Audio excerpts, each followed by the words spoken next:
Oi, gente! Estamos de volta. Aqui quem tá falando é a Amanda Calejas. E aqui é a doutora Dalisa Sade. E hoje a gente começa uma série de 3 episódios que foram inspirados na minha gestação, que eu tô vivendo agora. E a gente quer conversar com vocês sobre...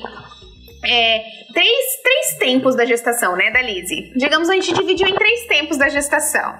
Na verdade, é um mundo, né, que se abriu na nossa frente, né, Amanda? Porque Sim. Os estudos cada vez mais estão trazendo coisas novas pra gente, né? E a gente se apaixonou pelo tema. E aí a gente modificou um pouquinho o que a gente tinha pensado antes para poder trazer isso para vocês, né? Inspirados, logicamente, nessa gestação sua.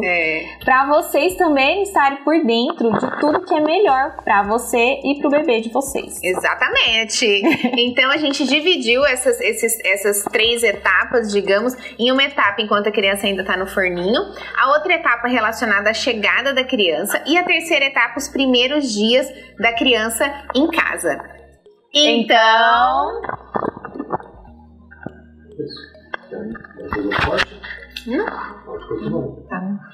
E hoje, a primeira etapa, o primeiro episódio do podcast desses 3 especiais que a gente vai gravar pra vocês, a gente vai falar sobre algo que acontece enquanto a criança ainda está no forninho, né, Dalisa? Enquanto ela tá sendo preparada, sendo moldada, construindo todo esse organismo, né, fantástico que é o nosso organismo.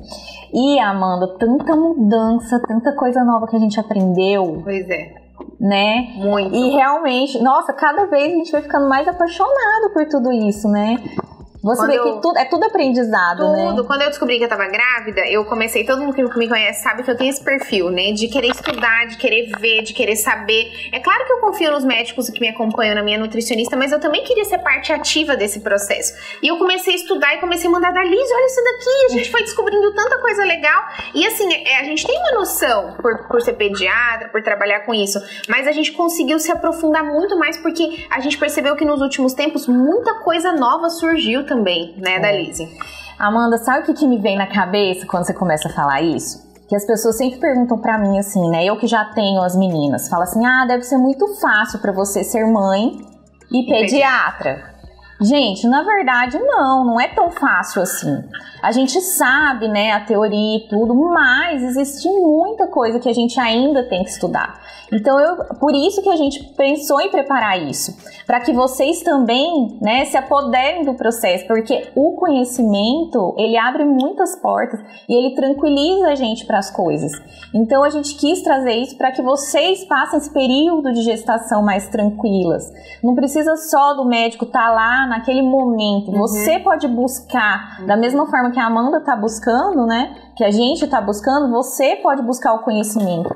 Eu acho que o conhecimento é uma das primeiras coisas que a gente tem que fazer a partir do momento que a gente começa a pensar em engravidar, ou que a gente descobre que está grávida, que vai vir um bebê por aí. Porque aí a gente fica mais tranquila, a gente entende como a gente pode fazer da coisa certa, né? E por que esse período que a criança está na barriga é tão importante? Às vezes a gente para e pensa, mas é uma coisa natural, a criança ela vai crescer dentro da barriga da mãe independente do que aconteça. Mas a gente sabe que não é isso que acontece. A gente já fez um podcast anterior sobre a teoria dos 1000 dias, né? Que seria a programação que a criança recebe durante a gestação e nos primeiros 2 anos de vida. Mas hoje a gente quer falar de uma teoria nova, né, Dalisa? Né? Que são os 1100 dias. Pois é, né? Agora a gente vai ampliar um pouquinho, né? Minha filha faz assim, A gente vai ampliar a mente de vocês. Então vamos começar antes da gestação. Os 1100 dias, gente, são exatamente isso. Lembra que os 1000 dias a gente explicou que são os 270 dias da gestação mais os 2 primeiros anos de vida. Os 1100 dias, eles englobam os 100 dias pré-concepção, trazendo um conceito de que a alimentação, o estilo de vida dos pais na fase pré-concepção já tem sim influência no desenvolvimento da criança dentro da barriga e depois que a criança nasce também. Então, gente, veja como é importante. Tudo isso que a gente vai falar hoje aqui para vocês, a gente viu em vários estudos que falam, várias teorias que falam sobre isso e que já comprovam isso, né, Dalise? Então, a gente quer hoje trazer de forma especial o tema sobre a alimentação. Como a alimentação, como os nutrientes influenciam nessa fase e no futuro da criança. Vamos falar o seguinte, gente, é uma frase clichê, Mas, Amanda, a gente é o que a gente come, né? Tudo que é... Por que as pessoas não veem os alimentos como saúde, né? Como o remédio ser o alimento, né? Então a gente realmente é o que a gente come, a gente nutre o nosso organismo, a gente alimenta a nossa flora bacteriana, que vai nos dar mais saúde ainda. Então a nossa alimentação é tudo. Você concorda com isso, Amanda? A nossa alimentação, gente, ela não é só fonte de energia, né? Pra gente se movimentar ao longo do dia. Além de toda essa questão da flora, a gente tem também a regulação da nossa imunidade sendo feita através da nossa alimentação. Vocês têm noção de como isso é rico? Nossa, então, é muito rico e parece que quanto mais a gente estuda, mais a gente vê o quanto isso é importante e está interligado com outras coisas. Eu dei uma aula essa semana para os residentes aqui e eu tava falando sobre isso, que parece que quanto mais a gente se aprofunda, mais, entre aspas, simples a gente vê que é a solução. Verdade. Né? Mais simples a gente vê vai voltar às nossas origens. A gente vai voltar às nossas origens, isso é muito verdade. E aí surgiu a frase que extrapola isso que a Dalise falou, que na verdade você é o que a sua mãe comeu. O que a sua mãe comeu durante a gestação teve uma capacidade de te moldar e te modificar que a gente até pouco tempo não tinha noção de como isso era importante. E como que chama isso, Dalise? Dalise gosta que essa palavra é chique. Como que chama isso, Dalise? Herança epigenética. Herança epigenética. Gente, a epigenética. Que é? Herança epigenética. Epigenética, né? Por que a gente é o que a nossa mãe comeu, né? Então, o que nós somos, né? Nós somos, no fundo, lá, quando a gente pega o microscópio e vai olhar o que começa a formar a gente, é o nosso DNA. Né? Então, todos nós temos o DNA. São os nossos genes. São os genes, é o conjunto dos genes. Que a gente recebe do pai e da mãe. Que a gente recebe do pai e da mãe, é o código genético. São esses genes que vão construir cada pedacinho do nosso corpo, vão transcrever, né? E a mãe e o pai da gente transfere esse gene pra gente. Mas os trabalhos descobriram que o meio externo, o ambiente, é capaz de agir nesse DNA e modificar a transcrição desses genes. É isso, Amanda? Tá certo? Você falou muito difícil, falou chique. Na verdade, gente, o ambiente, o que a gente come, como a gente vive, é capaz de moldar o quanto os genes vão aparecer ou não. Isso é o que a gente chama de expressão fenotípica. Então, antigamente a gente tinha aquela ideia de meu pai me passou uma carga, minha mãe me passou uma carga, elas estão aqui e é assim que eu vou viver o restante da minha vida, né? Hoje em dia a gente sabe... Eu nasci assim, eu cresci assim, você sempre assim. Hoje em dia a gente sabe que a sua mãe, ela poderia ter até aquela carga genética, mas dependendo do que ela fizer na gravidez, ela te transfere com menos ou mais intensidade e isso faz com que a gente tenha o que a gente chama de programação fetal. O feto, ele é programado de acordo, claro, com a genética da mãe, mas de acordo também com a influência externa. Isso envolve ambiente, isso envolve alimentação, isso envolve medicação, envolve várias coisas, né, Dalise? Então, gente, percebam como é rico. Aquela ideia de que era imutável, a gente perdeu.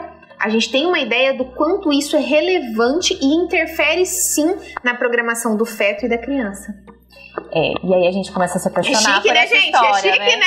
Não, eu tô assim, muito encantada, porque realmente eles começaram a observar, começaram a fazer estudos lá na Segunda Guerra Mundial, né, que teve escassez de alimento para as mulheres, para a população, né, a questão da guerra. Então, eles começaram a fazer estudos, né, nessa população. Então, eles observaram, olha que interessante, que os adultos, né, eles pegaram os adultos que tinham doenças crônicas, né, como pressão alta, diabetes, AVC, obesidade, aumento do colesterol, e eles foram lá na fase gestacional deles. E eles conseguiram identificar, por exemplo, Amanda, quando a mãe passou por restrição nutricional no primeiro trimestre da gravidez, a tendência maior desses indivíduos era de ter hipertensão arterial, aumento do colesterol, obesidade e AVC. E eles observaram que as mães que estavam nesse período, no terceiro trimestre, no final da gestação... Faltando comida no final da gestação, esses indivíduos desenvolveram mais diabetes mellitus. Pois é, pra você ver, né? E se você fosse parar pra pensar... Por que teria essa diferença se a gente fosse pensar só na genética? Então, olha como a alimentação da mãe, né? É claro, gente, que isso foi um estudo que foi possível de ser feito porque as mulheres passaram por restrição alimentar por conta da guerra. Ninguém queria que elas tivessem passado por isso, mas elas acabaram passando pelo momento ali, né, que a gente estava vivendo da guerra, aquele momento econômico. Mas serviu pra gente conseguir avaliar esses filhos delas depois, quais foram as interferências. E olha que rico isso, né, Dalise? E aí eles desenvolveram uma teoria, que é a teoria das mais... Aí a gente sempre acha tudo lindo. Que teoria que é essa? Nós somos eternas empolgadas. Eternas empolgadas. Então é a teoria da origem fetal das doenças do adulto. Então, lá no feto, lá na barriga da mãe, a gente começa a ter alterações metabólicas, hormonais, programações, né, que vão fazer com que os genes se expressem menos ou mais e que vão fazer com que essas doenças apareçam lá no futuro. Gente, imagina a gente pensar que a gente tem o poder de atuar sobre isso enquanto gestante para uma melhor qualidade do nosso filho. Fiquei até arrepiada. Não, e eu de boca abrida. Então é baseado nisso que eu tô estudando muito sobre isso, muito que a gente resolveu falar sobre isso para vocês, porque a gente acredita realmente que esse tipo de informação tem que ser difundida, né, Dalise, para a mulher ser peça-chave e ativa nas decisões com relação à saúde do seu filho. E agora vamos ser um pouquinho filosóficas, né? Vamos! Você quer prever o futuro, né? Qual que é a melhor forma de prever o futuro? É criá-lo. Então a gente consegue criar um futuro melhor para os nossos filhos quando eles estão aqui na barriga, né? Isso mesmo, gente, muito legal, né? Então, a gente resolveu falar da alimentação. Tem muitas coisas que envolvem epigenética, claro, mas a gente resolveu falar da alimentação e trazer para vocês alguma informação de maneira prática de como vocês podem atuar, né, nisso, garantindo nutrientes e energia. A gente tem que lembrar que existe aquela coisa, né? Ah, tá grávida, tá comendo por dois. Ai, tá comendo por dois. Você tem que comer por dois. Você não tem que comer por dois. Você tem que comer para dois. Porque a questão aqui não é a quantidade, né? A questão aqui é a qualidade do que a gente vai comer.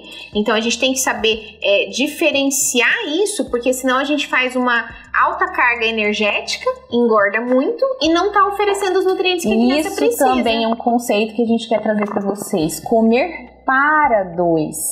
Então, você não é a quantidade, né, Amanda, que você acabou de falar. Então, a gente tem que ter qualidade naquilo que a gente está alimentando. Até porque a mãe também tem que cuidar do peso dela. Sim, porque isso também é importante. Isso, o ganho de peso da mãe na gestação também é um fator que influencia a epigenética. Também está relacionado com essa programação fetal e doenças, tanto logo que nasce quanto no futuro, né? E todas nós mulheres, assim, quando a gente engravida, a gente tem medo de ganhar muito peso, engordar muito, mas a gente não sabe também se a gente ficar comendo, se a gente não pode restringir, se a gente comer pouco pode prejudicar o nosso bebê. Então, né, qual que é esse equilíbrio? Balança, né? Quando você entende esse conceito, que você está comendo para dois e não por dois. Então é a qualidade, mais uma vez, qualidade, não quantidade. E o consumo inadequado, gente, né, tanto de energia quanto de nutrientes, ele pode comprometer o desenvolvimento físico e mental da criança, aumentar a chance de infecções da criança, né, nessa primeira infância,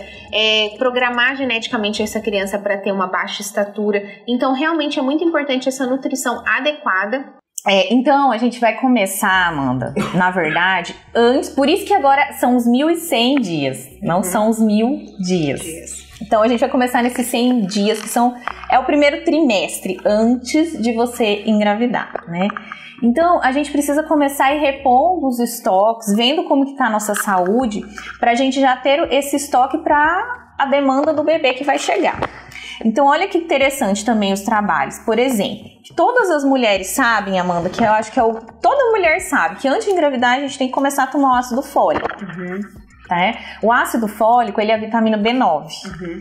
E a gente precisa ter, né, uma suplementação dessa vitamina, porque só pela alimentação a gente não consegue. Você sabe o valor, né, Amanda? Você sabe o valor dessas coisas, né? Sei o valor dessas coisas. Então, a gente tem que atingir esse valor, né, pra gente estar preparado. O que eles fizeram, Amanda? Eles pegaram, são estudos que eles pegaram uma população, então vocês imaginam, eles estavam só estudando, eles pegaram uma população e começaram a suplementar o ácido fólico nessa população. E aí eles observaram que teve em torno de 60% a menos malformações neurológicas do tubo neural. Então olha o impacto disso, né? Então uma suplementação de uma vitamina diminuiu a malformação.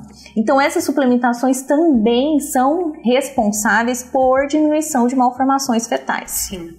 Tá? Então essa primeira é o ácido fólico. Antes da gestação, os mais marcantes assim são o ácido fólico e o ferro, né? Porque também quando a mulher engravida com estoque baixo de ferro, com anemia, isso acaba prejudicando ali o início da gestação. A demanda do corpo aumenta muito, né? Para você não ter anemia na gestação, para você manter níveis bons de hemoglobina na gestação, o ideal é que seu estoque de ferro antes da gestação já esteja adequado. Então, nesses 100 dias iniciais aí, né, na pré-concepção, se a gente pudesse marcar duas coisas que seriam muito importantes a gente prestar atenção, seria o ácido fólico e o ferro. É claro que a gente sabe que tem outras coisas que são importantes, a vitamina D, a vitamina B12, o iodo, mas eu acho que o ferro e o ácido fólico seriam os principais, né, da Lizzie. E eu tenho um exame pré-concepção, que meu ferro era ótimo já. Mesmo sem saber, eu já estava cuidando disso, entendeu? Então por isso que a gente fala, né, ressignificar tudo. Vamos começar a ressignificar quando a gente estiver pensando em engravidar. Mas eu engravidei de susto, né? Foi numa hora não planejada. Então começa a partir do momento que você conseguir. Gente, quando que a gente começa? É agora. Agora. Então já começa a pensar nessa suplementação, né? Porque aí a gente ainda tem o primeiro, segundo, terceiro trimestre. Sim. A gente tem tudo que é importante em cada fase. E no primeiro trimestre, gente, a gente continua tendo uma necessidade muito grande de ácido fólico, porque é nessa fase que a gente tem o desenvolvimento do tubo neural, que é o precursor da nossa medula, do nosso cérebro. Então, quando a gente tem deficiência de ácido fólico nessa fase, a gente tem impactos nessa formação. A gente tem aumento de demanda por ferro, né? Por vitamina B12, e a gente tem aumento de demanda por lipídio e energia também. A gente tem que pensar que o bebê ele veio de uma célula microscópica e em questão de meses ele se transforma em muitas células. Então imagina o quanto de energia também ele precisa para toda essa transformação, né? Para todo esse crescimento, para todo esse desenvolvimento. Então no primeiro trimestre, gente, vocês têm que pensar que é a hora que aquela única célula, né? Então a gente tem a junção do espermatozoide com o óvulo. Então eles se unem e formam uma única célula. Então o primeiro trimestre é aquele momento que essa única célula começa a se dividir e a formar os nossos órgãos. Então forma o nosso cérebro, forma os nossos olhos, forma o nosso coração, o nosso sangue. E aí a partir de toda essa formaçãozinha pronta, pequenininho, aí ele começa a ganhar volume, a crescer em tamanho, né? Então imagina, né? Por que a gente tem, até o outro dia que eu postei no Instagram falando sobre que eu tive uma baixa de energia muito grande no primeiro trimestre, né? E teve um médico que me atendeu para fazer um ultrassom, que ele me falou uma coisa que me marcou muito e é a mais pura verdade. Eu falei para ele, nossa, eu não tô conseguindo mais fazer todas as coisas, eu não tenho mais a mesma disposição. E ele brincou e falou assim para mim, isso é a natureza mostrando pra mulher que a energia dela tá indo para outro lugar. E é muito verdade. E é muito Agora verdade. Eu que me arrepiei, gente. E é muito verdade. E assim, por mais que eu me alimentasse bem, por mais que eu soubesse que a minha oferta energética tava boa, eu tive essa baixa de energia, porque eu sempre fui muito elétrica. E hoje eu vejo que é normal e que tá tudo bem, né? Que era uma fase que o meu organismo precisava passar. Na minha primeira gestação, eu também senti, mas como eu sempre fui... Eu não senti nada quando eu tava grávida, né? E aí eu continuei minha vida naquele ritmo louco, subindo e descendo escada, né? Na verdade, eu não sentia cansaço porque eu já fazia atividade física. Mas chegou um dia que eu tava no plantão, à noite, subindo e descendo escada, e eu comecei a ter sangramento no primeiro dia. Então, realmente, não adianta. A gente tem... A gravidez é um momento para você desacelerar. Desacelera, né, Amanda? Respeita o limite do seu corpo. Respeita o limite, né? Até porque você diminuir o seu grau de estresse, você dormir bem, também é um desses fatores que modificam geneticamente. Já na segunda filha, Amanda, aí eu já tinha aprendido. Então, eu me permiti muito mais descansar. E era o que eu te falava, né? Desacelera, se permita. Quando você voltar, o mundo continua aqui. Exatamente. Né? E você vai, né, ter feito o melhor pra você e pro seu bebê. Curtam a barriga de vocês, gente. Aproveitem esse momento pra vocês. E aí, gente, voltando no segundo e no terceiro trimestre, a gente tem uma mudança, né, Dalise? A gente muda um pouquinho essa questão da necessidade. A gente continua precisando de aumento de proteína, de lipídio e de carboidrato. Que aí o bebê vai ficar gordinho. Que aí o bebê começa a ganhar massa, começa a engordar, mas a gente mantém a demanda por ferro e aí nesse momento a gente tem um aumento da demanda por vitamina D e por cálcio, que são coisas importantes também que a gente tem que ver se a gente tá conseguindo cumprir na dieta. E não para por aí não, gente. Acabou a gestação, o bebê nasceu, na amamentação, a mãe continua tendo um aumento dessas demandas para conseguir produzir um leite de boa qualidade, né? A gente sabe que o leite materno é o melhor alimento do mundo, o organismo da mãe faz de tudo para conseguir extrair o melhor da mãe para passar para o bebê, mas a gente sabe também que se a mãe tá comendo bem, se a mãe tá suplementando as vitaminas, a qualidade do leite materno vai ser melhor ainda. Então, é importante manter essas suplementações, né, de vitamina D, muitas vezes de cálcio, se a mãe não consegue atingir na dieta, manter esse aumento da demanda, da energia na alimentação, mesmo depois que a criança nasce. Você sabe quanto que gasta de caloria uma mãe só para amamentar? Não sei, amor. Você viu? Eu vi que é entre 600 e 800 quilocalorias por dia, só pela digamos, amamentação, pelo processo ali da amamentação. Da produção, né? Não da produção. Tipo, a coisa física. A queima calórica. A queima calórica, isso mesmo. Gente, desculpa, minha cabeça não está boa, a queima calórica. Imagina o quanto essa mãe precisa, então, desprender de energia pra produção, e pra cuidar da criança. E então, da saúde gente, dela também. E pra manter o organismo dela funcionando bem. Então, imagina qual é essa demanda energética da mãe. É muito grande, então a mulher tem que conseguir se alimentar. E na prática, a gente vê os primeiros dias do bebê em casa, a gente vai falar no terceiro podcast sobre isso. Eles são meio turbulentos, normal, a gente sabe, e muitas vezes a mãe acaba esquecendo dessa parte da alimentação.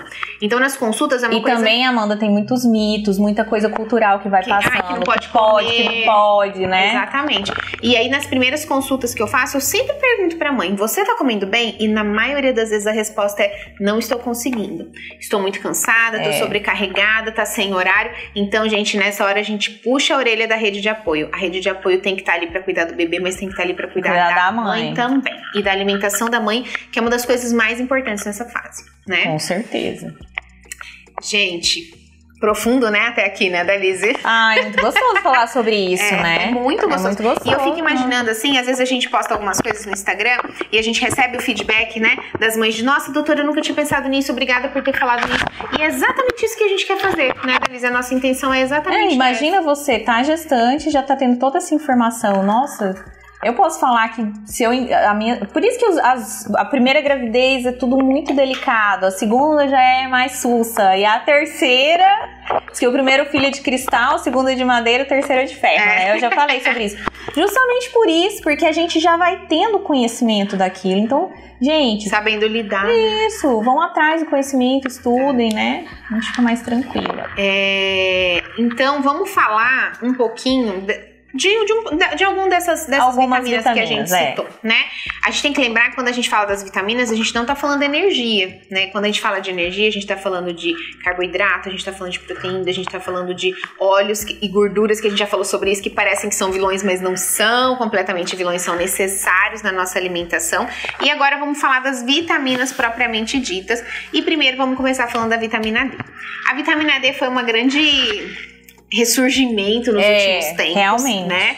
Ninguém falava muito da vitamina D. Não se falava muito, realmente. Não suplementava a vitamina D. E aí começaram a aparecer alguns estudos mostrando que a deficiência de vitamina D, a insuficiência de vitamina D, tinha associação com comorbidades em várias fases da vida, né, Dalise? E aí começou-se estudos e campanhas a respeito da suplementação de vitamina D. O que a gente sabe para gestante? ainda é polêmico, tem vários estudos, não existe um consenso mundial, mas o único consenso que existe é que quando ela está baixa, realmente a gente tem repercussões. Então, a gente não sabe qual é o nível ideal, a gente não sabe qual é o nível ideal de suplementação, mas a gente sabe que se ela estiver baixa, a gente vai ter complicações. Pode ter pré-eclâmpsia, prematuridade, bebezinho com baixo peso, né? Que nasce pequenininho, a gente acha que vai ser um bebê maior e nasce pequenininho, que é o que a gente chama de PIG. E até mesmo, Dalise, chance de aborto no primeiro trimestre, quando a gente tem deficiência de vitamina D. Então, existe uma média, assim, de que o alvo da dosagem de vitamina D no sangue na gestação seja de 30 a 60 miligramas por decilitro, mas existem, isso que eu tô te falando, várias, né, teorias. Tem que ser individualizado, né? Tem que ser individualizado. E a suplementação básica, ela é mais ou menos 1.000 unidades por dia, mas também tem que ser individualizado porque depende de qual era o nível da mulher anterior. Então, nós estamos falando desses valores aqui, mas ninguém vai decidir suplementar sozinho, tá? Isso é com orientação médica e do nutricionista. Sim. Bom, o outro é o ferro. O ferro, ele é importante desde a pré-concepção, na verdade, para a mulher começar. Se tem uma anemia, tem que ser tratada essa anemia. Além de tratar a anemia, tem que ter os estoques adequados para iniciar essa construção aí desse novo ser, né? Dessa nova vida que está chegando. Então, a gente já começa com a suplementação de ferro, né? E ele vai ser feito no primeiro, segundo, terceiro trimestre e depois que o neném nasce, até os 2 aninhos. Então, são realmente os 1.100 dias que a gente suplementa o ferro, né? Ele é importante para a nossa formação do nosso sangue, da nossa imunidade, da nossa saúde, né, Amanda? Ele é muito importante. E eu vi um estudo há pouco tempo, agora eu não me lembro, que minha cabeça de gestante está bem devagar, se foi da Organização Mundial da Saúde ou se foi da Academia Americana de Pediatria, que falava que 40% das crianças na faixa etária de 6 meses a 2 anos tinham anemia. É quase metade das crianças. É quase metade. É muita criança. Então, isso tem a ver... A gente fala, porque a mãe não está suplementando naquele momento. Não é só isso. Isso tem a ver desde a gestação. Se o estoque da mãe era bom, se enquanto a mãe amamentava, ela tinha estoques bons de ferro, né, para continuar passando para a criança. E óbvio, se a suplementação na criança foi feita de forma adequada. E a anemia, gente, parece que é bobeira, né? As pessoas, eu acho que às vezes, é anemia. Mas a anemia tem muita repercussão, né, Dalise? Tem, muita repercussão. Inclusive, baixa de cognitivo, né? Sim. Retardo de aprendizagem, dificuldade de aprendizagem. Ter dificuldade de desenvolvimento mental, né? Isso, gente, pensa o quanto isso é relevante na vida de uma pessoa, né? Não precisa só anemia, só a diminuição dos estoques. Sem ter anemia, né? Sem ter anemia. Isso foi um conceito novo também, Novo também. Já causa essa diminuição de aprendizado nas crianças. E é importante, realmente. Às vezes as mães falam, eu queria saber se tá com anemia, se não tá. Realmente, vocês estão certos, tem que querer saber sim. Tem que cuidar sim. Isso. Né? O zinco também, eu acho que o zinco também... É uma coisa nova, né? Tá crescendo ainda. Agora no Covid falou muito do zinco, né? Muito do zinco, né? Todo mundo estudando, né? O zinco, ele ajuda em muitas partes da nossa regulação imunológica, da nossa regulação hormonal, né? Pra deixar o nosso organismo mais forte. E por isso que foi tanto estudado e falado agora no Covid, porque eles viram realmente que o zinco alto conseguia fazer essa regulação tanto hormonal quanto imunológica para ajudar a combater o vírus. E anti-inflamatória também. Porque o Covid também tem aquela parte, né? Inflamatória, né? E assim, é claro que a gente tá falando do Covid porque o zinco entrou muito em discussão no meio médico por conta disso, do Covid, mas na gestação, pensa, se ele ajuda a regular o hormônio, se ele ajuda a regular a imunidade, né? Se ele é anti-inflamatório, pensa o quanto ele não é importante na gestação. Então, a gente tem que sim manter níveis adequados de zinco durante o período pré-concepcional, gestacional e durante a amamentação também. A suplementação, gente, nem sempre ela é necessária. Muitas vezes você consegue esse zinco pela dieta. Por isso que a gente tá falando que tudo isso tem que ser individualizado, porque depende muito do que a mãe come. A gente encontra zinco em carne vermelha, a gente encontra zinco em frutos do mar, a gente encontra zinco em grãos integrais, e tudo isso tem que ser calculado para ver se você tá conseguindo atingir a sua meta de zinco. Eu acho que o povo brasileiro é o povo mais inteligente. Quem construiu o prato do brasileiro é o prato mais completo, mais completo. O arroz, o feijão e todos os seus as suas substituições, né? A carne, que é a proteína. os legumes, né? As verduras, os legumes. Então, gente, tô com dúvida. Ai, doutora, eu tô com dúvida. Aqui onde eu moro no interior não tem todos esses especialistas, ou não tem condição de pagar, não atende no meu plano, não consigo. Monta o prato com variedade. Pensa no prato do brasileiro. Põe o arroz, o feijão, a carne e põe os legumes e as verduras. Exatamente. Né? Quanto mais rico, quanto mais colorido variado, for o prato, e quanto mais você variar os dias da semana, um dia você come peixe, um dia você come frango, um dia você come carne, quanto mais você variar dentro do mesmo dia e ao longo dos dias, você pode ter certeza que a sua dieta vai estar mais rica, né, Dalise? Isso aí. Outra coisa, gente, que é muito importante é o iodo, né? O iodo, ele é tão importante que vários países já adotaram a questão de ter iodo na água, de ter iodo no sal, porque a gente sabe que a deficiência de iodo, ela é muito grave. Ela atua também na regulação da tireoide, atua na regulação da tireoide. Então, no Brasil, a gente não faz reposição de iodo, porque o nosso sal, ele já tem uma... na verdade, já é feito no sal, né? Essa é uma forma de repor. Não é que a gente uma estratégia, né? A gente já tem uma estratégia de saúde pública, que é repor o iodo no sal. Então, a gente não precisa repor a mais, né? Na gestação, mesmo que a gente aumente a demanda, geralmente o iodo presente nos alimentos, se a gente comer adequadamente, e no sal, a gente já consegue cumprir esses objetivos. E não precisa aumentar o sal na gravidez. É verdade, muito gente. Pelo contrário, adequar sal, pouquinho. Fiz uma live com uma nutricionista há pouco tempo sobre essa questão do sal, e uma das perguntas que fizeram foi: paciente que faz dieta com sal adequado ou baixa ingesta de sal, né? Ele tem condições de atingir o mínimo de iodo necessário? E aí uma outra nutricionista, que é uma colega minha, me mandou uns estudos que na época eu li, e sim, tem, tá? Mesmo com dieta hipossódica, que a gente chama, ou sal adequado, né? Junto com o iodo dos alimentos, se você come todas essas variedades que a gente falou, você não tem chance de ter deficiência de iodo. Então, não se preocupem com isso, né? Não vão aumentar sal para poder aumentar iodo. Olha, uma suplementação que eu recebi na minha gestação da minha segunda filha foi essa do DHA. E aí eu fui estudar também. Falei, mas o que é isso, né, do DHA? Por que a gente tem que suplementar, né?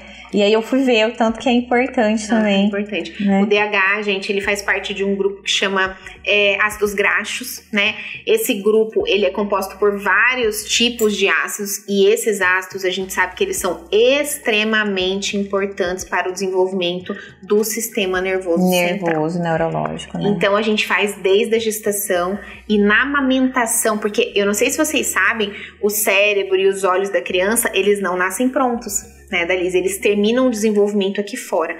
Então, a mãe manter essa suplementação, e você, depois que começa a alimentação da criança, manter uma oferta adequada desses ácidos, é muito importante para a criança terminar esse desenvolvimento até 2 anos, né? Inclusive, foi uma das grandes coisas que a indústria alimentícia conseguiu acrescentar nas fórmulas infantis para aquelas crianças que não têm a possibilidade de serem amamentadas, que foi um grande ganho para a pediatria, porque antigamente a gente tinha essa dificuldade. Com essas fórmulas novas, eles conseguiram acrescentar isso. É claro que a gente sabe que o DHA do leite materno, ele tem mais disponibilidade, ele vai ter mais efeito, mas eu acho que já foi um grande ganho para a pediatria e para as mães que infelizmente não conseguem amamentar. Com certeza. A gente já teve bastante avanço com relação a isso. E deixa eu só fazer um parênteses, porque quando eu comecei a estudar sobre isso, eu falei, eu vou tentar não tomar DHA. Eu vou tentar atingir o DHA pela dieta. Alimentação? E Dalise, muito difícil. É muito difícil, porque os peixes que são os peixes ricos em DHA são os peixes de mar, né? E muitas vezes são peixes de cativeiro, que tem algum risco de intoxicação também por mercúrio. Então você acaba ficando entre a cruz e a espada. Então, hoje em dia é indicado sim a suplementação de DHA na gestante, né? De 200 a 250 mg por dia, e que você continue isso no período da amamentação, e a depender da dieta da criança, que você suplemente para a criança também. Então, uma coisa que você falou, né? Puxando um gancho aqui, né? Veio aqui na minha cabeça, você falando assim, eu tentei conseguir só com dieta. Na verdade, eu acho que às vezes muitas mães vão se identificar ou comigo ou com você, porque eu nem tentei. Por quê, Amanda? Por que a gente tem tanta dificuldade de conseguir todos esses grupos? Então, existem várias coisas. Primeiro, porque a gente não tem tempo mais para cozinhar. os alimentos saudáveis. A gente não tem tempo mais para ficar indo com tanta frequência, comprar todos esses tipos de alimentos. Então, muitas vezes a gente depende de uma alimentação mais rápida, né? Então, mais prática, mais rápida. Então, por isso, e aí que vem os suplementos, né? Então, um desses fatores da gente não conseguir é esse. Né? Outro fator de não conseguir é a pessoa que é muito seletiva na alimentação, né? Eu me alimento bem de tudo, mas existem pessoas que têm dificuldade com certos tipos de alimento, né? Com algum grupo específico. Com algum grupo específico. Então, para essas pessoas também é legal ter a suplementação, né? Tem pessoas que trabalham o dia inteiro fora de casa. Então, existem N fatores que né? Então, às vezes a gente pode até tentar, igual você falou, não conseguir. Às vezes dá para tentar e conseguir. Sim. Então, por exemplo, quem mora numa região litorânea... Sim, talvez consiga. Né? Por isso que a gente fala que tem que ser individualizado. E né? assim, finalizando, até pegando um gancho também, com isso que você falou, vou pegar um gancho aqui também. Eu acho que a ideia a alimentação tem que estar muito boa. Mas a gente vai precisar de ajuda externa em uma coisa ou outra que a gente não conseguir atingir.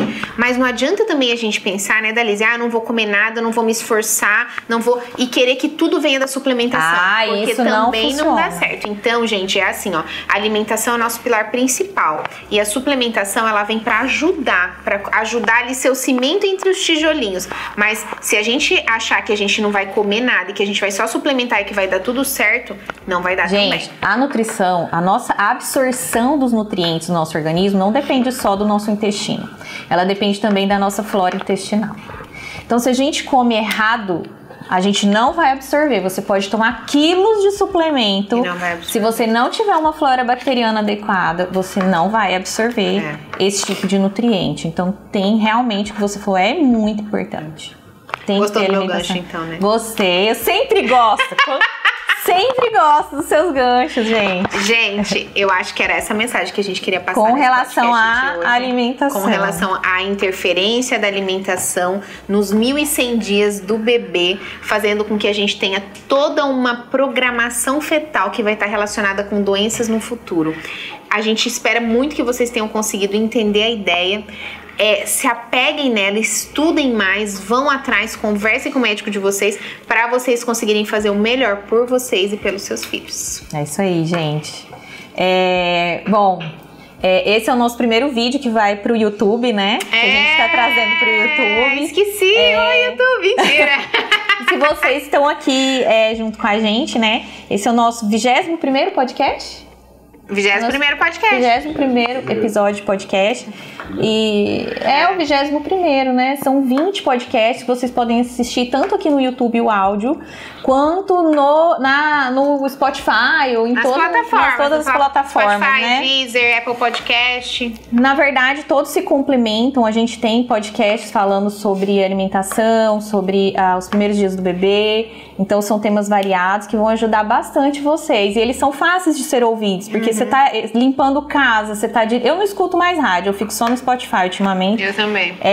Então, você escolhe o tema que você quer, né, Amanda? E você escuta ali enquanto você tá dirigindo, né? Enquanto você tá lavando uma louça. Bom, e o próximo tema que a gente vai falar, né, Amanda, qual que é? O próximo tema a gente vai abordar alguns pontos sobre o momento da chegada do bebê. A gente vai explicar por que o bebê nasce roxo, a gente vai conversar sobre o clampeamento do cordão, que é uma coisa que muitas mães têm dúvida, qual é o momento certo, como eu faço, né, o clampeamento do cordão. E a gente vai conversar um pouquinho sobre o primeiro banho do bebê também. Então, o próximo podcast, que vai ser o segundo dessa série de 3 podcasts, a gente vai abordar, agora a gente já falou enquanto o bebê estava no forninho, agora a gente vai abordar o momento da chegada do bebê. Isso aí, certo? Gente, meu Instagram é @AmandaCalejas. E o meu é @doutora Dalisa Sade. E qualquer dúvida, qualquer coisa que vocês quiserem, outros temas que vocês queiram que a gente fale, é só mandar lá pra gente as sugestões, né? E qualquer coisa, a gente vai interagir com vocês, a gente adora interagir com vocês, tá bom? Tchau, gente. Tchau. Obrigada.